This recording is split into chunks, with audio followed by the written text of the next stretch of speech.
50선거를 앞두고 치안을 담당하고 있던 미 군정청 등 큰 고민이 하나 있었으니 그것은 그다지 대수롭지 않게 여기고 있었던 남쪽에 있던 섬 제주도의 육지와는 달리 일본 패잔병으로부터 해소 못한 무기로 무장한 공산주의자들이 나타나 주민들을 선동하며 밤이면 인민공화국을 부르짖고 경찰서를 습격하고 나서 날이 새면 한라산으로 도망가는 정보 때문이었다.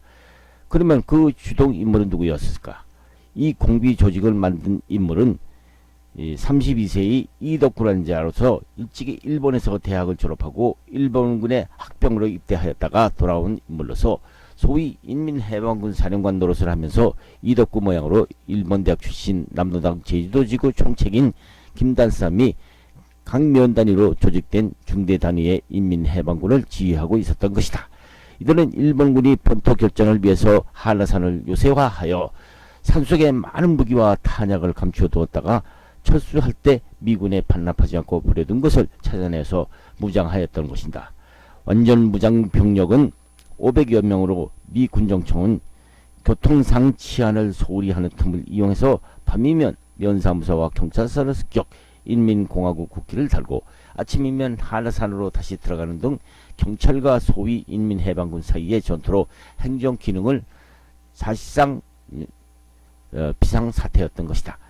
미군 정청은 이 육지의 경찰관을 지원하였지만은 이를 수습하지 못하자 미군 정청은 북한에서 공산당에게 땅을 강제로 뺏기고 올라만 동포들을 공산당이라면 이를 갈고 스스로 조직한 서북청년회의 단원들이 미 군정청에 자청해서 제주도 공산당들이 만든 남로당을 박멸시키겠다고 나서자 고육지책으로 이들을 투입시켜 보았으나 완전히 무장된 김단산과 이덕구의 병력은 군병력을 동원하지 않고는 수습이 불가능하다고 생각한 군정청은 할 수 없이 국방경비대를 투입하게 되었는데 제주도의 제9연대 연대를 주둔은 군으로 정하고 모슬포에 주둔시키고 연대장으로 이치업 소령이 발령되었다. 군병력이 투입되자 김달산과 이덕구는 만만해 보이던 면사무소와 경찰서 습격은 어렵게 되었다. 미 군정청은 제9연대 이치업 소령에게 김달산과 이덕구를 체포하라는 명령을 내린다. 그러나 제주도라는 생소한 땅에 토벌군 사령관으로 온 이치업 소령은 막막하기만 하였다. 이치업은 제주도와는 섬에 대해서 아무것도 아는 것이 없기 때문이었다. 이때 제주도 지리와 사정에 밝은 중대장이 한 명이 있었으니 문상길 중이라는 장교였다. 문상길 중위는 원래 사병 출신이었는데 평소에 공산 사상에 대하여 통용을 하고 있었던 자로서 그는 경비대 9연대 내의 남로당 세포의 조직 책임자로 뒤에 밝혀졌다. 그는 제주 내 남로당 총책인 김달삼, 부책인 조로구 등 인민해방군 사령관 이덕구 등 조직부장 이민성 등과 접촉하면서 연대를 전복하기 위한 공작을 기도하면서 연대 내에 불순자 포섭에 압력했다. 문중인은 제1연대 연대장 이치업 소령을 암살하기 위해서 점심 식사 때 그의 세포로 하여금 연대장 식사에 독약을 넣게 했는데 이것을 먹은 김 연대장은 훈련 중 쓰러져서 식중독인 줄 알고 한 달 동안을 위장치료를 받기도 했다. 문중이가 체포되어 신문하는 과정에서 이와 같은 음모 사실이 나중에 밝혀지기는 했다. 48년 제3연대장으로 김익렬 소령이 부임하면서 본에는 소란하기 시작했고 이해 2월 7일 소위 전국적인 구국투쟁과 같은 해 3.1절 경축을 빙자한 좌익 폭동이 9.1의 파업 등으로 치안 상태는 극도로 악화됐다. 치안당국은 충남 전남에서 경찰 응원대를 급히 보내 사태 수습에 나섰으나 남로당은 50선거를 반대하는 깃발을 들고 드디어 4.3 봉기를 하기에 이르렀던 것이다. 사건이 터지자 경찰 부대에서는 각도 경찰대에서 1계중 내의 병력을 동원 모두 1700명을 증원해서 진압작전을 벌였다. 한편 제9연대는 그 실시 병력이 1개 대대에 불과했기 때문에 경비대 총사령부에서는 부산 주둔의 제5연대 제2대대를 급파했다. 이 사건 후임으로 군정청은 구연대장으로 김익렬 소령을 발령한다. 김익렬 소령은 제주도 발령장을 받은 날로부터 공비토벌에는 의욕이 없는 군인이었다. 이덕구 등 남로당 당책 체포에는 관심이 없고 군정청에서 다그칠 때만 군병력을 한 번씩 출동시켜 아무 소리가 없으면은 모든 시한 문제를 경찰에게만 떠넘겼다. 군정청은 그것도 모르고 낮에는 대한민국, 밤에는 인민공화국이 되는 상황 속에서 제주도민들은 잠시라도 편안할 수가 없었다. 군정청이 이덕구와 김달삼 체포를 독려하면 김익렬은 경찰 측에서 정보를 주지 않아서 군동원에 허탕만 치고 있다는 보고였고, 경찰 측이 군정청 당국의 보고에는 구연대가 병력이 약하여 공비소탕을 못하고 있는 것 같다는 보고가 엇갈려 들어가고 있었던 것이다.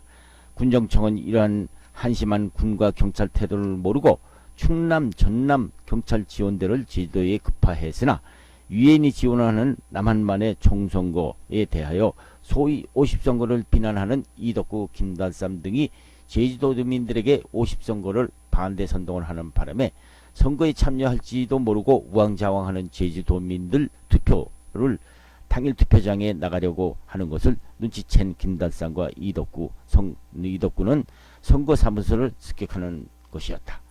군정청은 더욱 놀라서 각도 경찰청에 지시하여서 각도에서 1개 중대씩 더 차출해서 대대적인 소탕작전을 벌인다.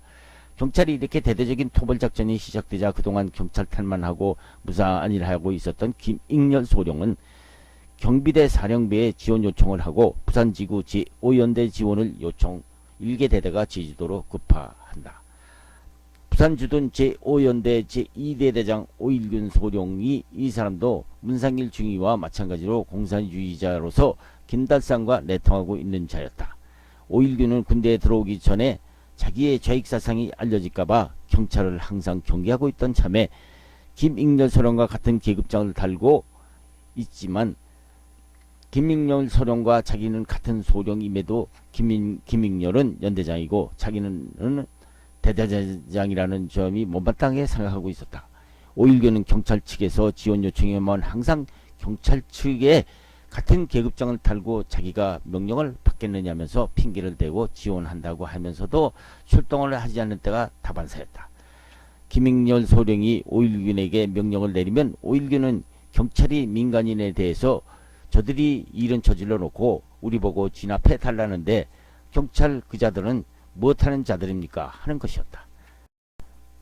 그러면서 한다는 소리가 연대장님 우리는 중립을 지킵시다 하고 출동을 않는 것이었다. 적을 앞에다 두고 중립을 지키자는 오일균을 보고 김익렬은 당황하지 않을 수 없었다. 사실 오일균과 김달삼과 이미 비밀이 접선을 하고 있었던 것이다. 하루는 오일균이 김익렬에게 김달삼이 연대장을 뵙고자 하니 만나주자고 제의한다. 김익렬은 오일균의 게임에 빠져서 김달삼을 만난다. 이 자리에서 김달삼은 연대장님 제주도민과 우리 인민해방군이 상대해보니 우리가 왜 싸우는지 모르겠습니다 한다. 공산당들의 상투적인 전술인 강온 투쟁 방법을 잘 모르는 김익렬 소령은 김달삼의 이 말에 넘어가 김달삼을 적으로 보는 것이 아니라 김달삼이 그 악명 높은 공산당이라는 것을 잊고 한 인간으로서 착각하게 된다. 김 위원장 듣자 하니 김 위원장은 나와 같이 대학에 다니다가 일본 학병에 끌려갔던 사람 아니오. 무엇 때문에 이런 산속에서 고생을 하오. 한라산에서 나와서 나와 같이 조국을 위해서 봉사합시다 하고 설득도 해본다. 그러나 골수 공산당인 김달삼은 연대장님 우리는 미제국주의자들의 앞잡이로 들어갈 수는 없습니다. 우리는 인민해방군으로서 인민의 선도자가 되어야 합니다. 연대장께서도 경비대 연대장 자리를 버리시고 우리 인민을 위한 투쟁에 협조해서 주십시오 하고 역설득을 하려고 든다. 김익렬을 그때서야 김달성은 도저히 귀순시킬 수 없다고 단정한다. 이때 경찰로부터 김익렬 연대장에게 지원 요청이 들어왔는데 경찰 측의 말에 의하면 그동안 경찰은 동원할 때마다 많은 희생자를 내었으니 군의 지원이 절대적으로 필요하다면서 경찰 측 말에 의하면은 매일 밤마다 공비들이 마을에 내려와서 쌀과 돼지 등을 잡아간다는 것이었다. 경찰 측은 그동안 여러 번 출동하였으나 그때마다 작전이 미리 누설되어 공산군들은 잡을 수가 없다는 것이었다. 경찰에 의하면 그것은 일리가 있었던 것이다. 구 연대장으로 그동안 여러 번 출동을 했었다. 그때마다 누설되어 공산군들은 잡아들일 수가 없었던 것이 아닌가. 그것은 군내 하사관들 사이에 공산 세포 조직 침투 문상길 중위와 5.1군 소령이 작전을 할 때 몰래 김달삼에게 작전 내용을 누설시켰기 때문이었다. 구연대가 어떤 마을에 들어가고 보면 공비들은 그림자도 보이지 않고 마을을 떠나오면 밤마다 공비들이 출몰을 했던 것이다. 공비들은 낮에 경비대 경찰이 협조했던 사람을 모조리 잡아 죽이고 날이 새면 한라산으로 도망가면서 그들이 말하는 반동 부역자들로 낙인 찍힌 마을에 불을 지르고 도망가기가 일쑤였다. 이때 공비들이 불을 지르고 도망가는 것이 확실한데도 문상길과 5.1군은 경찰이 마을에 불을 질렀다고 공산당들의 상투수단인 상대방에게 뒤집어 씌우는 수법을 쓰고 있었다. 연대장 김익렬은 5.1군이 경찰을 방어했다는 말을 듣고 분노해서 경찰에 항의한다. 경찰은 김익렬의 말을 듣자 어이가 없다는 표정으로 금시초문이라면서 기분이 나빠하더라는 것이었다. 이것은 문상길과 5.1군이 경찰과 군 간의 이간질을 시켜서 김달삼으로 하여금 유리하게 함이었다.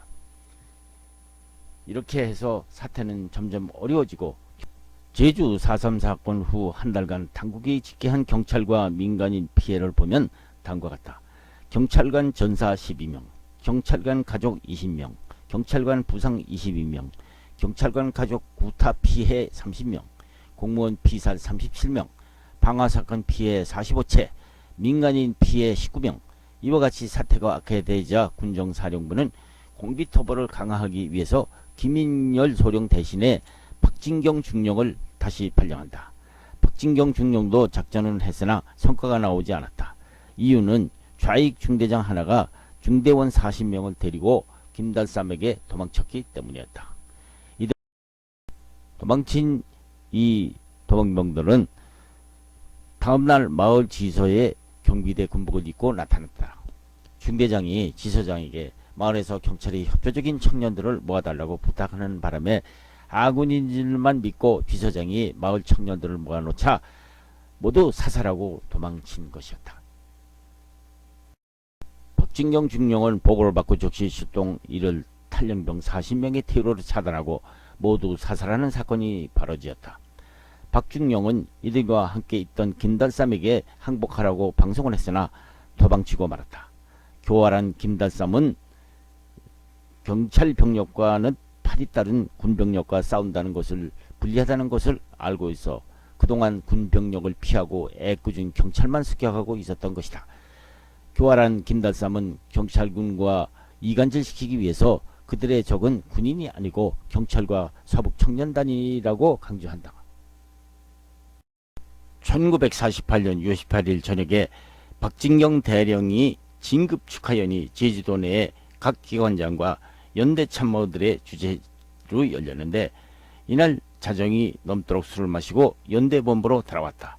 이날 주본사령은 제1중대 정모대위였고 주본부관은 정복과 선임 하사관 최모 상사였다.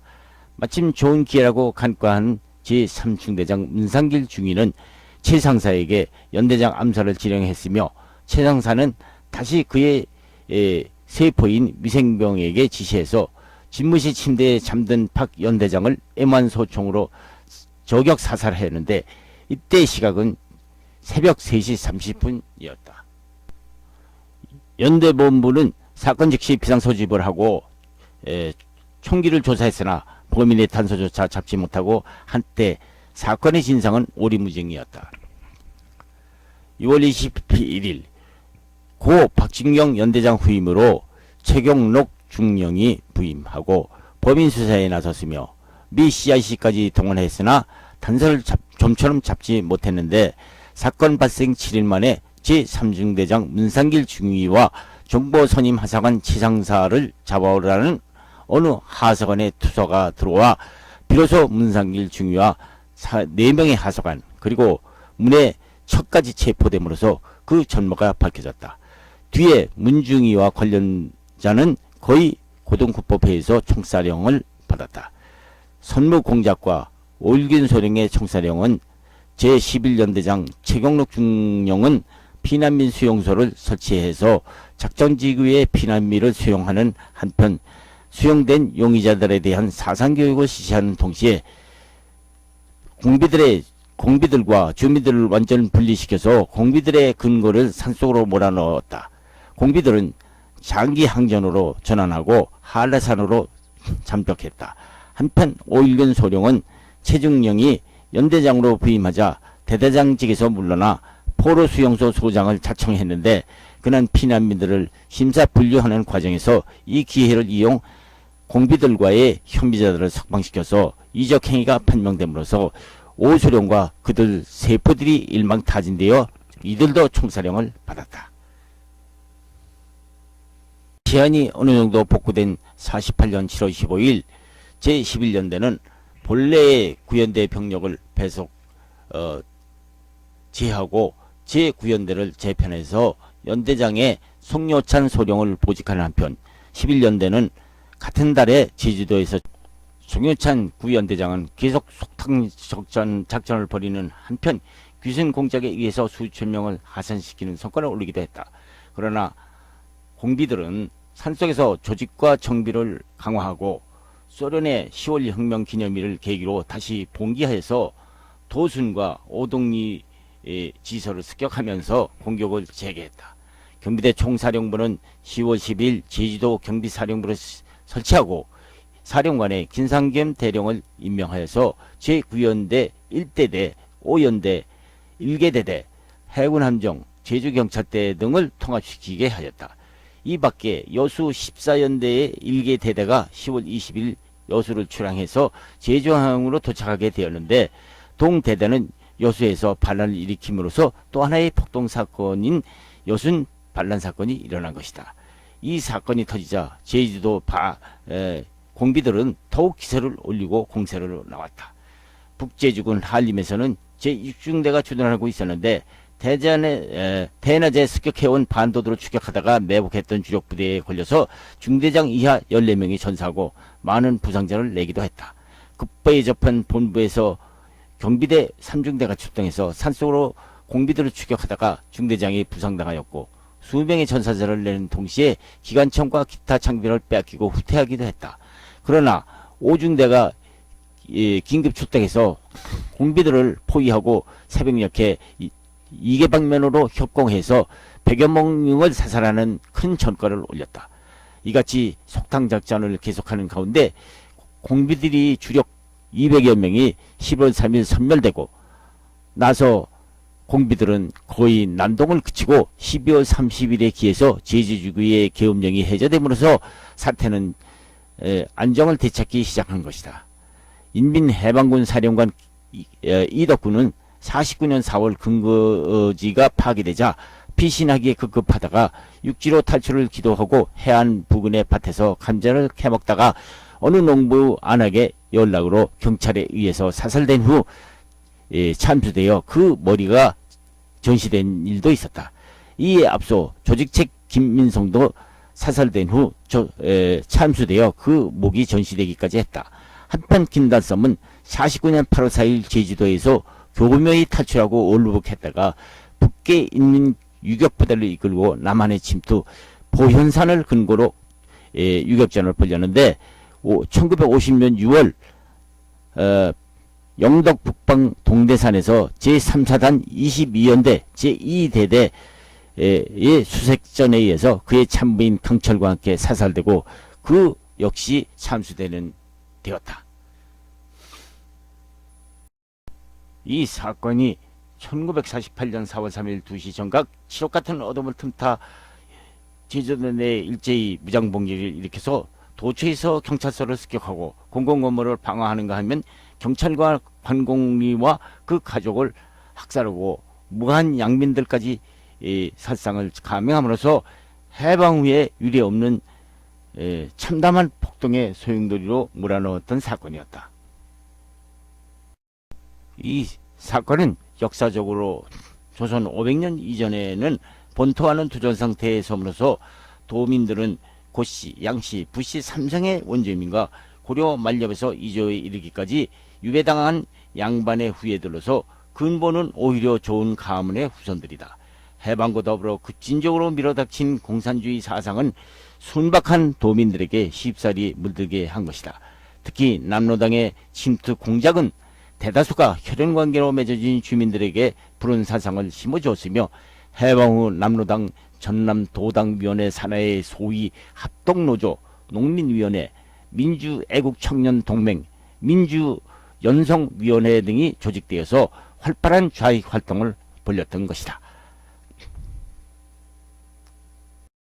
이때 32살 먹은 그 이덕구라는 사람이 있었는데 제주도 인민해방군이 조직을 해서 강면의 증대 단위와 조직을 편성하고 학병 출신인 이덕구 32살 먹은 이덕구는 인민해방군 사령관으로 되었다. 이와 같은 학병 출신인 김단삼은 남로당 제주도 지구당 총책이었던 것이다. 이들은 일본군이 태평양 전쟁 말기에 본토 결전을 위해서 한라산을 요새화해서 산속에 많은 무기와 탄약을 감춰두었다가 철수할 때 그대로 매몰해 둔 것을 입수해서 무장하고 중국 팔로군 출신들이 유격훈련을 담당하는 등 당시 무장병력을 500명에 달한 것으로 추산되었으며 이들과 협력하여 경비대와 경찰에 대항한 숫자도 약 1000명 정도로 당국은 파악하고 있다. 좌익분자들의 압력으로 당시 행정 기능은 크게 마비되어 있었으며 해방 후 월남한 반공 세력인 서북청년단이 좌익 세력을 격파하는 데 주동적인 역할을 하고 이들과 맞섰던 것이다. 또한 본토 출신의 경찰이 들어와서 강력한 치안 유지에 임했다.